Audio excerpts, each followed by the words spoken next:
په معمولی خبرو نن ګورې خلک ایمان یې پرېښود او کفر ته لاړل. لږو خبر مستی خرمستی پیسه دولت او بنگلا، پیسه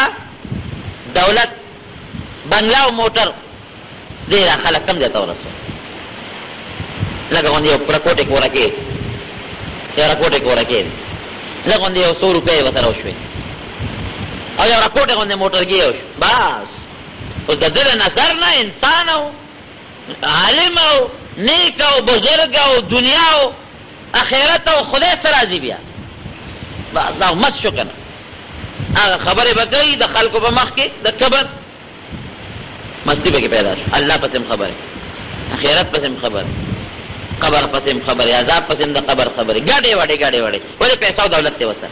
الله نه ویریږي. ګوره کوم ذات چې الله غوندې پیسې درکړي دا الله رښتې شي، کوم ذات چې موټرګي درکړي دا په اساس رښتې شي، کوم ذات چې بچی درکړي زلمی په یو سکند کې دا غردول شي،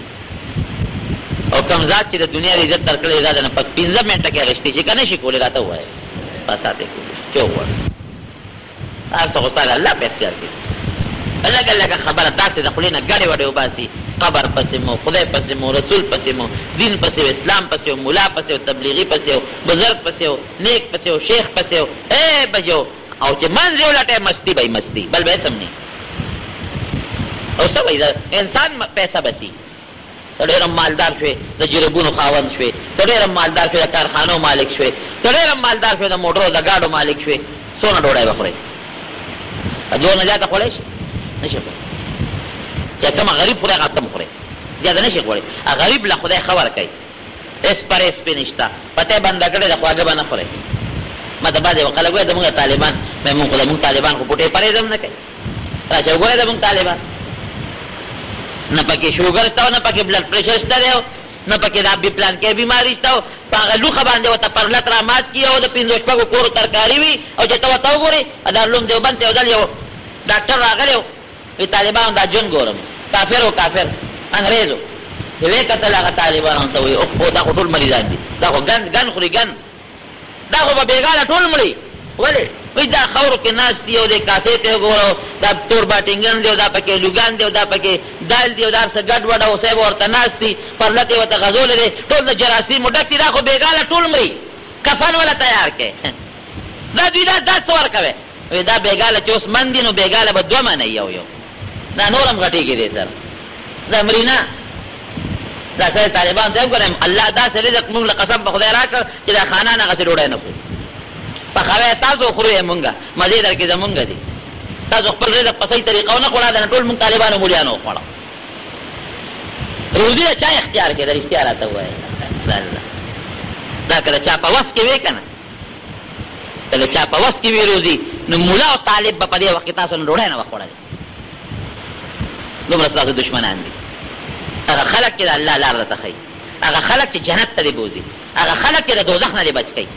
هغه خلک چې ستا عزت او د حیا خبره کوي هغه خلک چې ستا د خور او ستا د لور او ستا د مور د عزت خبره کوي د پردې خبره درته کوي د ستر خبره درته کوي د پلار او د مور د قدر خبره درته کوي د بچو د ماشومانو د رحم خبره درته کوي د الله د یری خبره درته کوي نن ستا دشمن دی دشمن دا هغه خلک ان وړه ستانن بدی شي بدی دا مولا وې ډوړې خوري نن وړه وړه د خلک کې دا دو پیسې دی مولا سره ولې دي دا 2 روپیا سره ولې دي دا سپینه جامه دی مولا ولې واغسته بنګي سړی را پاسې بنګي سړی او هغه الله رزق او روزي ورکړ ستا بدی نشي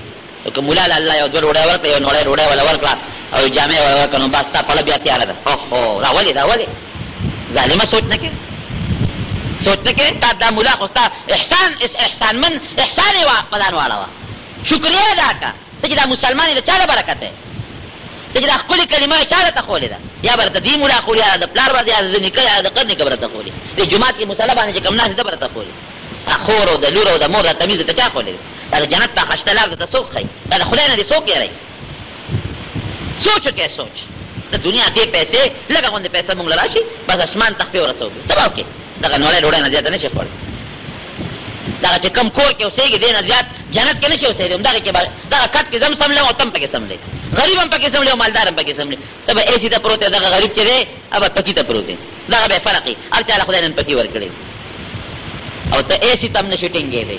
دلته هم در باندې اور بلیږي نیازبین وجود دی دغه غریب بې پکي هم خپل ژوند تېرولی شي مستی کی ورځان کې پیدا نه کړي توبه وباسئ الله ته سهار او ماښام الله ته سجدې ولګوئ دا ځمکه ښکل کړئ الله ته توبې وباسئ د الله شکریا ادا کړئ بندګانو د الله بندګانو الله ته شکریا ادا کړئ شکر دی خدایه موږ څه یو چې تا موږ له دونه لوی عزت را کړی دی موږ څه یو چې تا موږ له ډوډۍ را کړې ده موږ الله له څه وکړل ټول ځان له منډې دي د شپې هم دنیا پسې منډه ده او په آخرت کې هم دنیا پسې منډه ده معمولي خبرو سړی دنیا بیا پاتې وه خیر دغه دنیا او آخرت دواړه پاتې بس پیسه ده او منډه ده او تړله نو خبره مې دې پورې کوله دغه د قبر عذاب دا را روان دا خو دغه لاره را روانه در باندې سترګې پټېدل او دا شی شروع کېدل نبی کریم صلی الله علیه وسلم روان دی د مدینې منورې په مقبره کې قبرونه او دعا صحابه کرامو ته په بقیع کې نوې قبرونو صحابه کرامو ته وایي دا څوک دي وایي دا دواړو ته عذاب ملاویږي په دې قبر کې انهما لا یعذبان عذاب ملاویږي او دا څه دومره ګران شي کې خو ډېر خطرناک څیز کې عذاب نه ملاویږي په ډېر آسان څیز کې عذاب ملاویږي ډېر آسان څیز کې عذاب ملاویږي نبي علیه السلام په خپل هغه ته کشف د قبورو به کېده وی دا یو کس چې دی د به د بولو نه ځان نه ساته اوس هم ډېر خلک داسې دي چې متیاز یو کي بس نیغ پرتوګو تړي او دس ماتې نشته او دس نه ماتې او دس اوچوي نه او دس اوچولي نشته دا نو ته ښه ښکاري ده به ځان د متیازو نه ساتي او دا بل چې دا چغلي خور او چغلي خور د یو په سر یو ته وایي او د بل په سر بل ته وایي د یو په سر یو ته وایي د بل سر په سر بل ته وایي چغلي نو چې کم سړی د بولو نه ځان نه ساتي او دس نه اوچوي او کم انسان چغلي خور دی د دواړو جهانو سردار فرمایي زه درته نه یم هغه ته به قبر کې عذاب ملاوي بیا دوه څانګې راواغېست یو څانګې راواغېسته مبارک او هغې په لب نیمه کړله نیمه په یو قبر باندې ښخه کړه او نیمه په بل قبر باندې ښخه کړه وایي تر څو چې دا دواړه څانګې وچې شوې نه نو تر هغې پورې به رب العالمین دله عذاب نه ورکېدوي او نبی علیه السلام فرمایي یو ځل مدینې منورې مقبرې نه بار راووته او لوی شور او غرار یې واورېده یهودیان راته الله وکړل چې په دې قبرونو کې ورته رب العالمین عذاب ورکوي دا شی را روان دي زمونږ په سر د دنیا دا ژوند دی دا خو که 10 کاله دی او که 20 کاله دی او که 100 کاله دی 100 نه زیات نه دی خو ختمېدو والا دی په دې هر یو سړی سوچ وکړي چې زما څونه عمر تېر شو او څونه مې پاتې پیغمبري ژوند خو 30 کالې څه پته لګي زه چې ډېر زیات ژوند هم نه لږ سوچ وکړې څونه باقي پاتې دی